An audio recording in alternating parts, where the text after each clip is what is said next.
సిద్దిపేట జిల్లా హుస్నాబాద్లో సర్దార్ సర్వాయి పాపన్న వర్ధన్ సందర్భంగా సర్వాయి పాపన్న చిత్రపటానికి మంత్రి పొన్నం ప్రభాకర్ పూలమాల వేసి నివాళులర్పించారు। ఈ సందర్భంగా మంత్రి మాట్లాడుతూ సామాజిక ఉద్యమకారుడు బహుజనులకు ఆదర్శప్రాయుడు సర్దార్ సర్వాయి పాపన్న అని కొనియాడారు। రాష్ట్రంలో బడుగు బలహీన వర్గాల అభివృద్ధి కోసం 17 కార్పొరేషన్లు ఏర్పాటు చేశామన్నారు।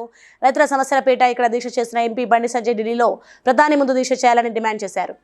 5 సంవత్సరాలు కరీంనగర్ పార్లమెంటు సభ్యుడిగా ఎక్కడ కూడా ప్రజల మధ్యలో ప్రజా సమస్యల మధ్య లేనటువంటి కాబోయే మాజీ పార్లమెంటు సభ్యుడు బండి సంజయ్కి ఇప్పుడు రైతుల బాధ యాదికొచ్చింది। అటొక పక్క కేసీఆర్ గారు, ఇటొక పక్క ఈయన। నేను అడుగుతాను, నిజంగా మీరు దీక్ష చేసే బదులు ఈ దీక్ష ఢిల్లీలో చేయమని చెప్తాను నరేంద్ర మోడీ గారు ముందట। కేంద్ర ప్రభుత్వం, రాష్ట్ర ప్రభుత్వం అభ్యర్థిస్తుంది మిమ్మల్ని।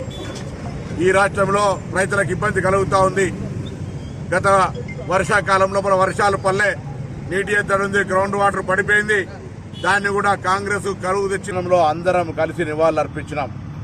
ఈ సందర్భంగా సమాజంలో వెనుకబడ్డటువంటి బడుగు బలహీన వర్గాల అభ్యున్నతి కొరకు ఇప్పుడున్నటువంటి గౌరవ ముఖ్యమంత్రి రేవంత్ రెడ్డి గారి నాయకత్వంలో ఉన్న కాంగ్రెస్ పార్టీ బలహీన వర్గాల శాఖ మంత్రిగా ఎవరెంతో వారికెంత వాటా అనే విధంగా కుల గణన సర్వేతో బాటుగా కొత్తగా 17 కార్పొరేషన్లు ఏర్పాటు చేసి రాబోయే కాలం లోపల ఆర్థికంగా నిధులిచ్చి సామాజిక మార్పుకు శ్రీకారం చుట్టే సందర్భంలో అందరి సహకారాన్ని కోరుతూ మరొకసారి సామాజిక స్ఫూర్తిదాత, ఉద్యమకారుడు, మరి మా అందరికీ ఆదర్శనీయుడు, ఆయన మార్గాన్ని ఆచరించే విధంగా సర్దార్ సర్వాయి పాపన్న అనుచరులంగా, వారసులంగా మరి అంశాన్ని ముందుకు తీసుకుపోయే సందర్భంగా వారికి మరొకసారి హృదయపూర్వకంగా నివాళులందరం అర్పిస్తా ఉన్నాం।